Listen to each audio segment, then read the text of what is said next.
Before the summons, life was simple. Not peaceful. Peace was a word whispered like myth, but simple enough to pretend. He woke each day to the rattling vibration of the manufactorum sirens.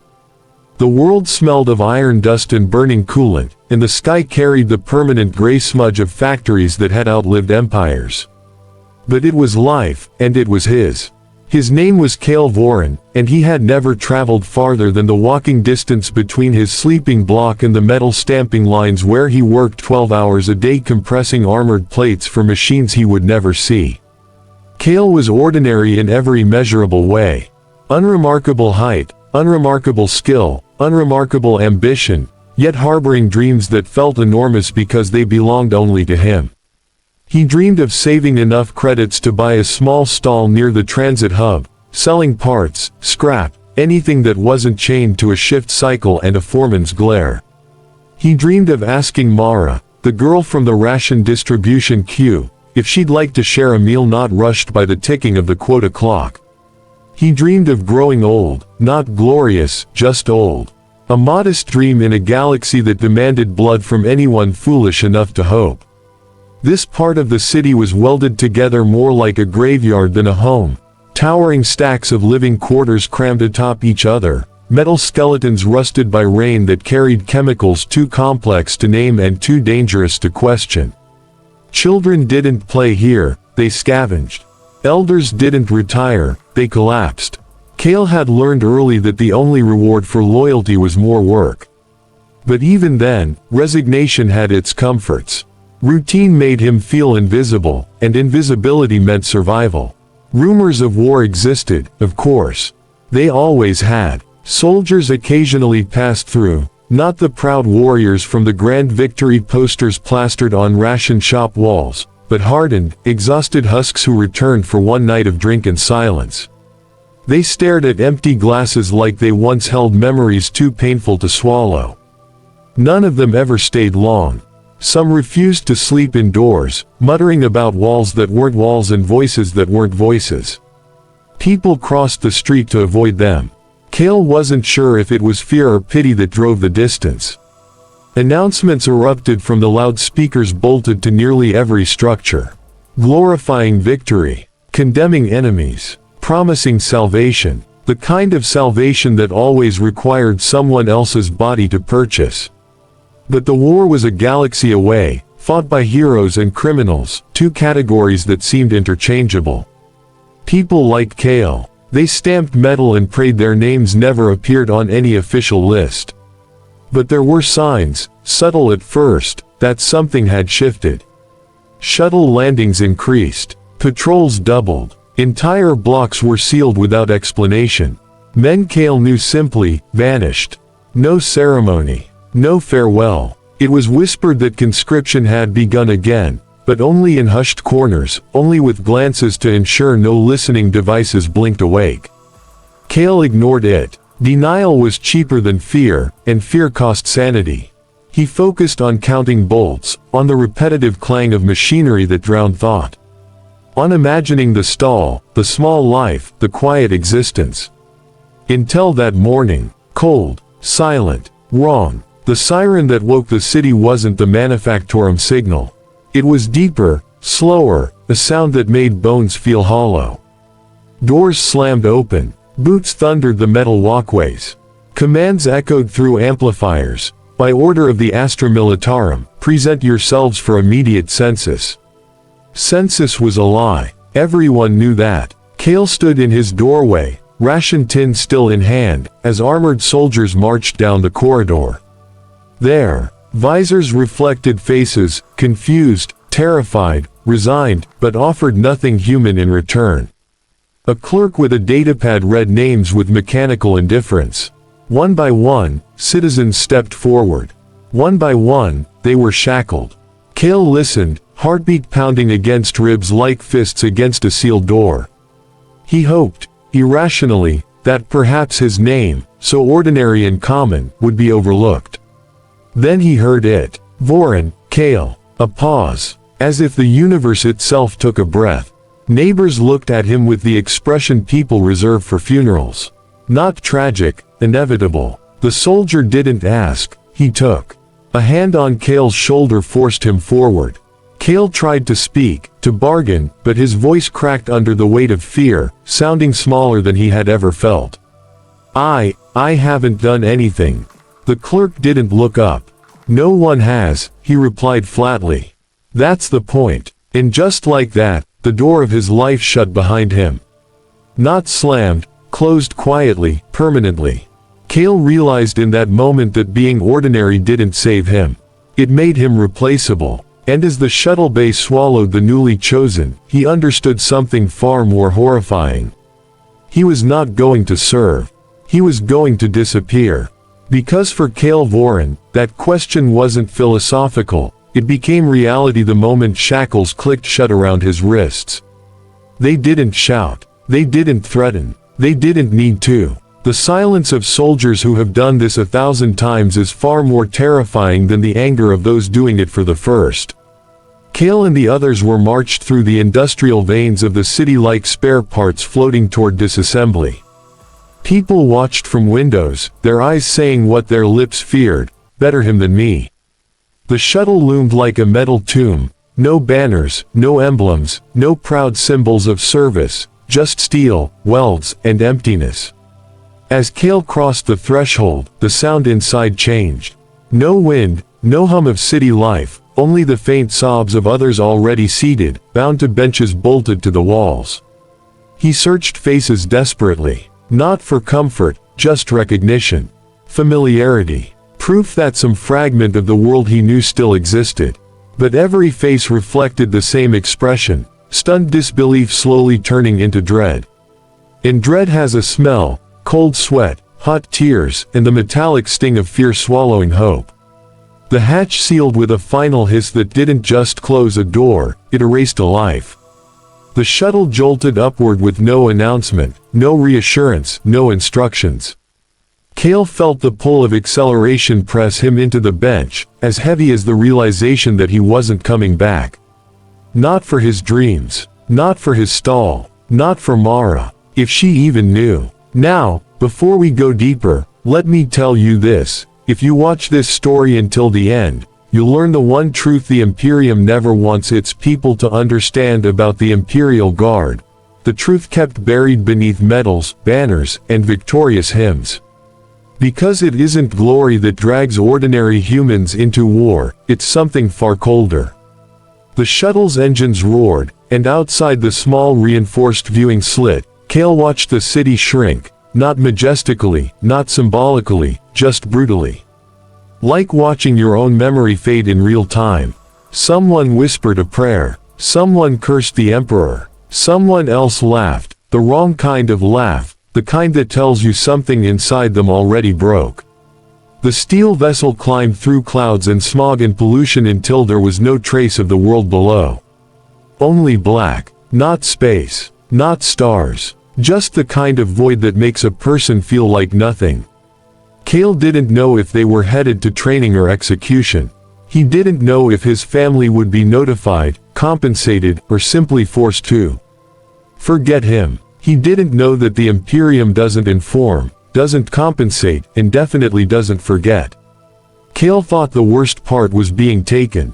He was wrong. The worst part was realizing he never had a choice to begin with. That question lingered in the recycled air long before the shuttle doors opened again. When the vessel finally groaned to a halt, no one stood by choice, guards yanked them to their feet. The landing bay was harsh white steel and punishing light, stretching farther than the eye could track. Not majestic, not grand, just efficient in the way a slaughterhouse is efficient. Rows of other shuttles arrived in unending sequence. Each opened its jaws and spit out terrified men and women who looked exactly like Kale, ordinary, confused, trembling, and far too soft for the world they were about to meet. Orders were barked with monotone aggression, words sharp enough to cut. Strip, sanitize, process. The process wasn't an introduction. It was erasure. Kale and the others were forced through cleansing stations, chemical mist that burned eyes, scorched lungs, and stripped skin raw. Their clothes, the last personal possessions they owned, were incinerated in black-walled furnaces that didn't bother hiding their flame. His birth clothes had become ash. Symbolic or not, the message was clear. The past was not allowed to follow. They were issued identical gray undershirts and trousers, too thin for warmth and too rough for comfort. No sizes. No names. If the fabric didn't fit, it didn't matter. Pain was a teacher here, and they were expected to learn fast. Next came the indoctrination hall. Rows of steel benches facing holoscreens that flickered to life with speeches of heroism carved from lies and stitched together with hymns. Imperial victories displayed without context, without cost. Soldiers smiling, actors probably, holding banners high. Images meant to inspire, but in their exhausted minds only deepened the dread. Cale listened, but he didn't believe. Not yet. Not like they wanted him to. A stern figure entered, the first officer they had seen without a mask or helmet. Scarred from chin to brow, one eye replaced with a cheap bionic that whirred faintly as it adjusted to scan the new arrivals. He didn't shout. His calmness was far worse. "You were not conscripted to be heroes," he began. "You were conscripted to be weapons. No comfort, no honor. Just blunt truth disguised as duty. You will learn to obey without question. You will survive by instinct, not thought. You will serve until your body breaks. And even then, the Imperium has use for what remains." It wasn't motivational, it was a verdict. Cale felt the weight of the officer's gaze settle on him for a moment too long, as though the man could already see what would be left of him when this process was done. Then the conditioning began. Drills without rest, marches without destination, hunger used as incentive, exhaustion used as punishment, sleep traded for lessons in weapons they hadn't earned the right to touch yet. Names were discouraged, numbers were easier, faster, replaceable. Cale became Unit 47B, one more voice swallowed in a chorus of the broken. Some recruits tried to run. There were no walls to scale, but punishment was a wall of its own. They watched as 3 escape attempts ended with public executions carried out without anger, without spectacle, without hesitation. Just procedure. After that, no one ran again. Not because they were loyal, but because fear builds stronger chains than steel. Cale learned that survival wasn't strength. Survival was surrender in small pieces. Sleep, name, hope. Give enough of those pieces away, and soon there's nothing left to break. That was the silent question stalking every recruit like a shadow with a heartbeat. Training wasn't organized, it was chaos with direction. The instructors didn't teach, they provoked. They shouted orders faster than minds could process, and punished hesitation faster than reflex could respond. The goal wasn't discipline, it was panic management. They were forging instinct, not intelligence. Cale discovered quickly that the body learns faster than the mind when pain is the teacher. The first lesson was how to hit the ground the moment someone shouted, "Incoming." No explanation, no demonstration, just a command barked with enough force that the last word still echoed as the first artillery round landed nearby, not simulated, not blank, real. The explosion wasn't close enough to kill, but close enough to terrify. The shockwave punched lungs like a fist of air. Dust rose like a curtain pulled over the sky. Screams followed, not acting, not drills, raw, animal terror. The instructors didn't react. They simply walked among them, expressionless. "Too slow," one said. That hesitation would have killed your entire squad. There was no apology, no reassurance. War did not reassure. Cale coughed metal-tasting dust from his throat and realized something. They weren't being trained to survive. They were being trained to die correctly, usefully. The second lesson soon followed. They were divided into groups and handed dull, blunted melee weapons, pipes, batons, cracked rifle stocks without barrels. They were ordered to fight. Not spar. Fight. Until one could no longer stand. Cale hesitated. The man across from him was no enemy, just another terrified recruit. Someone's son. Someone's father. Just like him. But hesitation had consequences. The other man swung first, and fear lent him strength. Pain erupted along Cale's jaw and he fell, tasting blood and dust and humiliation. "Get up," the instructor barked. Cale struggled, legs trembling. The second hit was faster. Harder. A flash of light behind his eyes. The ground greeted him again. He saw the boots of the instructor beside his head. "If you die here," the man said calmly, "you save the Imperium ammunition." Then he walked away. It wasn't rage that finally drove Cale back to his feet. It was survival, stripped of morality and painted in desperation. When the third strike came, Cale didn't think.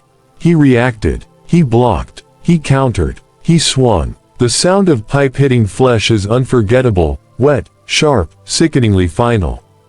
His opponent collapsed. Cale froze, weapon shaking in his hands. He hadn't won. He had simply not lost. The third lesson arrived during the night cycle, not that time meant anything anymore. They were woken without warning and marched into a building lit only by flickering emergency lamps. In the center of the room sat rifles, old, unreliable, damaged from years of use. "Learn to maintain them," an instructor said. "You will not get replacements." Cale stared at the weapon as he disassembled it with shaking hands. The pieces were foreign, unfamiliar, oily. But as he worked, understanding formed, not mentally, but through repetition, through necessity. Because if your weapon fails, you die. If it jams, you die. If you're slow, careless, distracted, even for a breath, you die. The rifle wasn't equipment. It was the thin, rusted line between existence and annihilation. Days blurred. Weeks blurred. Identities blurred. Cale no longer remembered what his voice sounded like when it wasn't shouting acknowledgments or pain. Food was flavorless, time was pointless, and sleep, when allowed, felt like a hallucination someone else described secondhand. One night, lying on a metal cot only twice as comfortable as the floor, Cale stared at the ceiling and searched for the moment he stopped resisting. He couldn't find it. Maybe it was the explosion. Maybe the fight. Maybe the rifle. Maybe it was long before that, back in the city, when a name spoken from a datapad carried more authority over a life than the person living it. The Empire didn't need his permission. It only needed his body. And it had that now. Completely. The man who wanted a market stall had become a number with muscle memory. And as the next siren screamed through the barracks signaling another brutal day approaching, Cale rose to his feet before the command was even given. Not because he was obedient. That is the reality Cale Voran was about to face. After weeks, or had it been months, of drills, punishments, and endless repetition, the recruits were told they would see action. There was no celebration, no speeches, just a single, grim announcement: deployment orders received. Prepare for immediate insertion. The shuttle carrying them landed on a world scarred by conflict long before Cale had even been born. The sky burned with a dull, persistent fire. The air carried the acrid tang of ozone, smoke, and unspoken death. Mountains of rubble rose like the jagged teeth of some sleeping beast. The ground beneath their boots was scarred with craters that still smoked, a constant reminder of battles fought by men whose names would never be remembered. Cale didn't have time to process the scale of destruction. The moment they exited the shuttle, artillery fire ripped across the horizon. The ground shook, and the sky roared with the echoes of distant explosions. Screams reached them before their eyes could locate the source. This was not training. This was chaos. Real, unfiltered, and merciless. The new recruits, including Cale, were shoved into position. Orders were shouted faster than comprehension allowed. The squad leader barked, "Advance.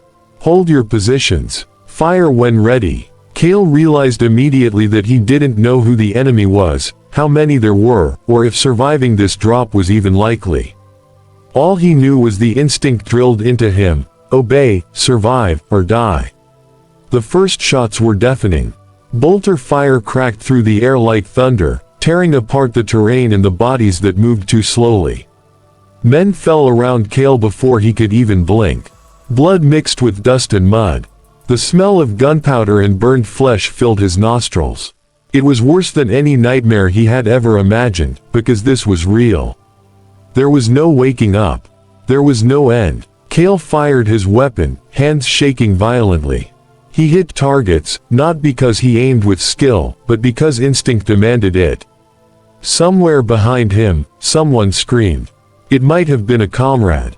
He didn't dare look. There wasn't time. The universe had compressed into a single, terrifying directive: survive.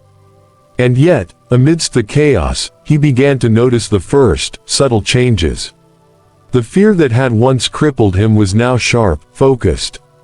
Decisions came faster. Reactions were quicker. The terror of yesterday became the fuel for the instinct of today. He was no longer merely a man who worked in a manufactorum. He was a soldier, forged not by honor or glory, but by necessity and horror. But survival came at a cost. Cale's hands were slick with grime and blood, his ears still ringing from the bombardment. Faces of the fallen stared at him from the dirt. There was no time to mourn. There was no time to process. The battlefield demanded everything, and it took without hesitation. In the midst of this unrelenting hell, Cale realized the bitter truth: the Imperial Guard did not win battles because of courage or skill. They survived because the universe treated their lives as expendable. Each man was a tool, each action a commodity, and each victory a matter of endurance, not heroism. And for Cale, the man who had once dreamed of owning a small stall and living quietly, the world had narrowed to one unflinching question: how long could he last before becoming just another body counted among the dead? The first taste of war had come, and it was nothing like he had imagined. Cale Voran confronted as the days of deployment stretched into nights, and the nights blurred back into days filled with screaming, smoke, and relentless orders. At first, no one spoke. Words were dangerous, revealing weakness, uncertainty, or hesitation.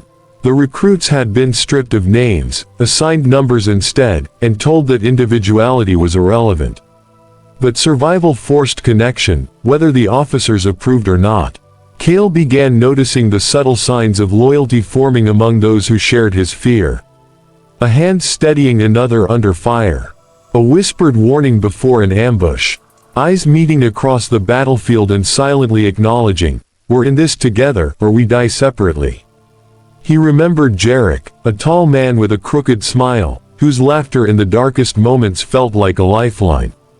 And Mara, no relation to the girl from his home city, a recruit who had refused to bow when fear took everyone else to their knees.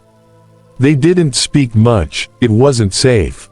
But when a shell exploded nearby, sending debris and dust into their faces, Cale felt the first spark of something like hope, because he was not entirely alone. The squad endured horrors that no one should ever witness. Civilians ran from them as much as from the enemy. The landscape was littered with bodies of both the conquered and the conquerors. Orders came down that often led to their own losses, mistakes punished with cold precision. Yet, amidst the blood and fire, Cale began to understand the unspoken rule of survival: trust those who share your fear, and fear together. They slept little, ate less, and learned the brutal rhythm of combat quickly.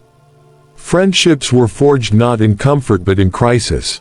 Jarek was the first to fall, hit by a stray blast while covering Cale's retreat. The scream Cale made wasn't loud enough for anyone else to hear, but it echoed endlessly in his own mind.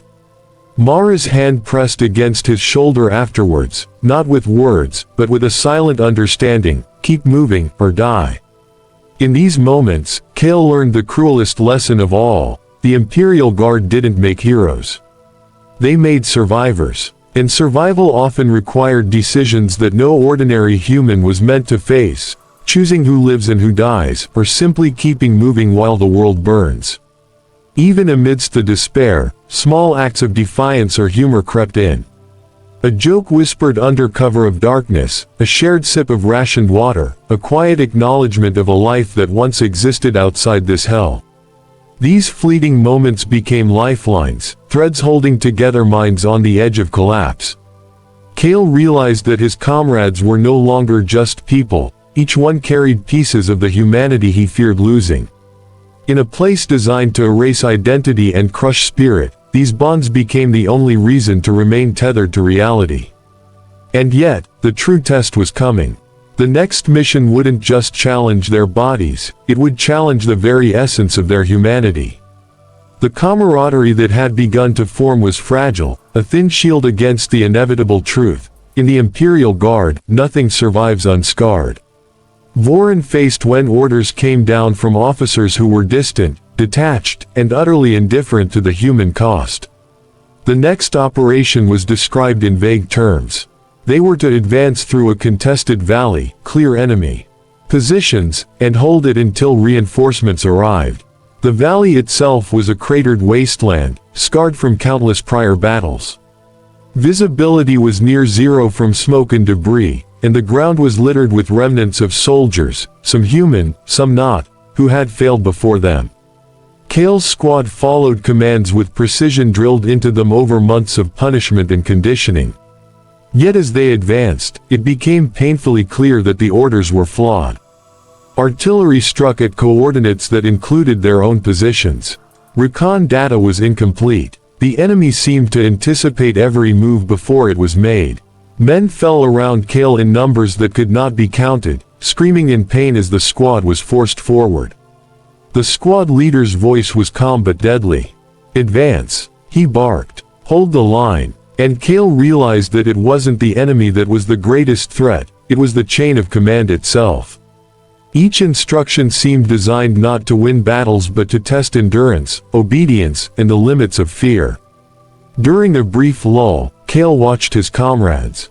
Faces once full of defiance or humor were now etched with exhaustion, pain, and disbelief.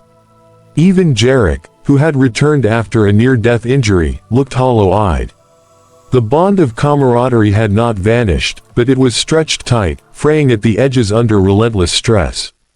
They reached a ridge overlooking the valley, and for a moment, Kale dared to hope.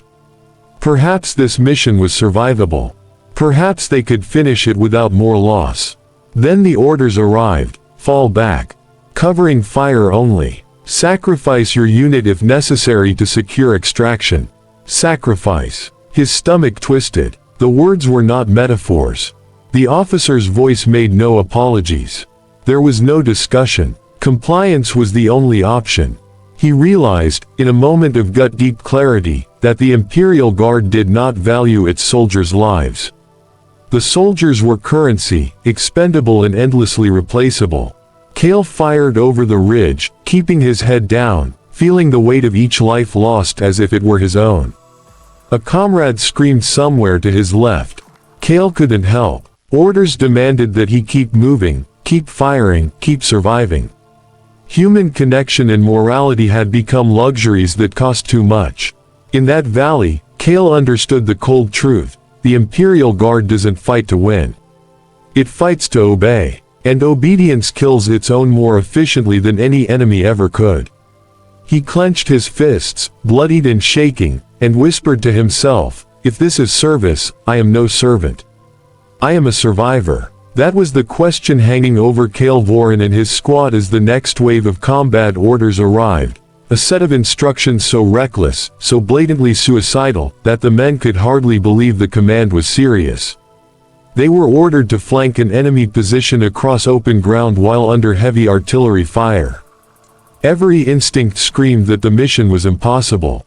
Yet the officers' voices left no room for hesitation. "Advance," they commanded. No negotiation, no consideration for the living. Just obedience. Whispers spread among the squad.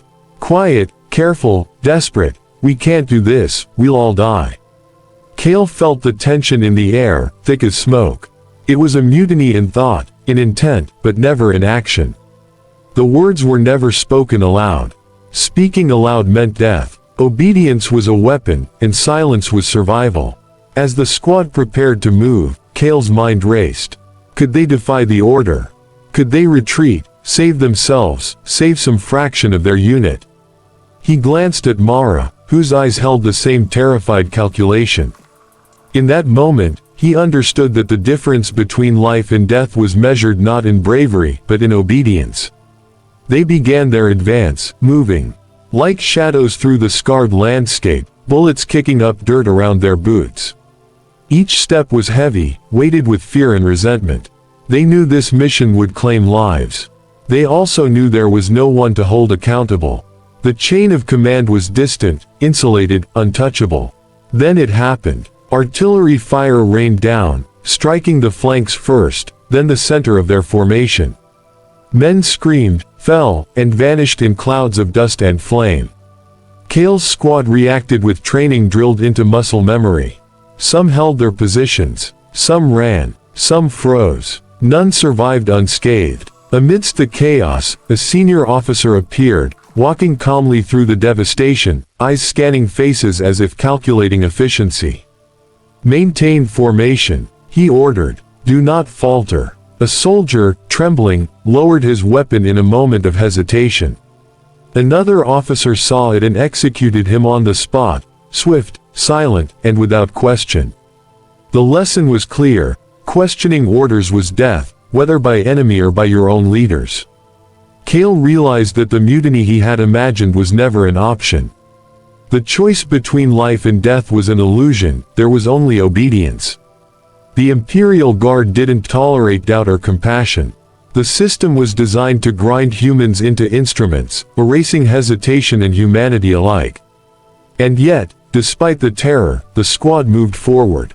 They moved forward not because they believed in the mission, not because they trusted their officers, but because survival demanded it.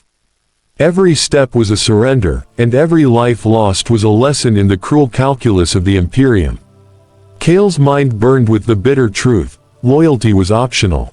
Obedience was mandatory. Humanity was a liability. And in that moment, he understood the final irony. They were trained to survive, but survival was measured in suffering, not victory. Kale Voran and what remained of his squad faced that reality in the valley scorched by war, where survival had become instinct and trust was measured in seconds. Whispers reached them through the crackling Vox net. Reinforcements were on the way. At first, the news seemed impossible. Hope, even fragile and desperate, is intoxicating to those who have seen too much death. Kale felt a spark ignite in his chest, a faint warmth against the cold certainty that had defined his life for months. Perhaps this nightmare would end. Perhaps they would see home again. Perhaps there was a future outside the relentless grind of orders, artillery, and sacrifice. For a moment, the squad allowed themselves to believe. Mara smiled faintly. Jarek, still walking despite his wounds, straightened his back and nodded. Even Kale felt the muscles in his jaw relax, just slightly, as if the universe might yet allow them to breathe. Then, the sky tore open. Not with the roar of allies, but with the flash of fleeing enemy dropships. The supposed reinforcements weren't reinforcements at all. They were retreating, abandoning the battlefield without warning or explanation. Every soldier who had pinned hope on their arrival felt the ground vanish beneath their feet. The illusion was stripped away brutally, leaving only the reality they had tried to escape. They were alone. The squad's morale shattered as quickly as it had risen. Every instinct Kale had honed over weeks of punishment and survival screamed that the system did not care for hope, for bravery, or for loyalty. Hope was a tool the Imperium wielded sparingly, and often as bait. Those who believed in it too fully learned its cost. Kale sank to one knee, gripping his rifle, staring at the horizon as the dust from the fleeing reinforcements settled. Around him, his comrades were silent, each absorbed in the horror of what they had almost believed. They realized the bitter truth: there would be no rescue. No heroics. No intervention from distant generals. They were, in fact, expendable, meant to hold ground, to bleed, to survive only until the Imperium's next command deemed them useful again. In that moment, Kale understood the cruelest lesson yet: survival itself had no meaning beyond prolonging suffering. Every decision they had made to obey, every effort to endure, was measured not in victory, but in the number of breaths left before the next order demanded more sacrifice. Yet even in this crushing despair, Kale and his remaining squad pressed on. Not for glory, not for hope, but because to stop was to die. And in the Imperial Guard, even the living were prisoners of the system. The horizon offered no promise, only the continuation of the unending struggle. Every step forward was both a defiance and a surrender. Every heartbeat was proof of endurance, but also of the cost it demanded. And Kael Voran, once a man with simple dreams, understood at last that the universe measured his worth in survival, and survival came only with relentless suffering. Kael Voran had learned the answer the hard way. After weeks of relentless combat, punishment, and loss, the line between life and death had blurred into a single, endless moment. Survival was no longer heroic, it was hollow, mechanical, and costly. The squad was reduced to the few who had somehow endured the nightmare. Faces that once held humor or defiance were now etched with exhaustion and despair. Bodies moved with instinct alone, muscles remembered drills and reactions, even when minds were numb to thought. Kael looked at himself in a cracked piece of metal scavenged from the battlefield, and the man staring back was barely recognizable. Eyes wide, hollow, carrying the weight of every life lost and every command obeyed. Orders came once more, cold and absolute: hold the line. Kael realized that the victories the Imperium celebrated were illusions. The soldiers who returned to sing glory tales were rare exceptions, often altered, broken, or haunted beyond repair. The Imperial Guard didn't produce heroes, it produced survivors. And even survivors were always expendable, measured in numbers, not lives. Kael's mind drifted briefly to the world he had left behind. The Manufactorum, the small dreams of owning a stall, Mara's smile that had once seemed so attainable. Those lives were distant now, replaced by the grim calculus of existence under the Emperor's command. He understood that he had survived not because of skill, courage, or luck, but because fate had deemed him less expendable than the others. A cruel lottery with no winner, only survivors. As he helped the remaining squadmates reload, patch wounds, and stand again, Kael realized the final truth of the Imperial Guard. Survival was meaningless without context, honor was irrelevant, and loyalty was often a death sentence.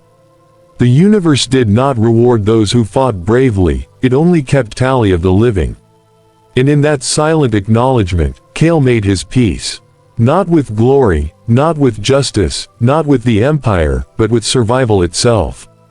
Every breath he drew, every heartbeat he forced forward, was a victory only in that it allowed him to exist for one more moment, to endure one more command, to witness one more day of unrelenting war. He looked at the fresh wave of new recruits arriving at the front lines, fear mirrored in their eyes. Names would be stripped, dreams would be crushed, and hope would be weaponized against them. The cycle would continue, endlessly. And Kael, hardened, scarred, and hollow, whispered under his breath, "For the Emperor, but never for us."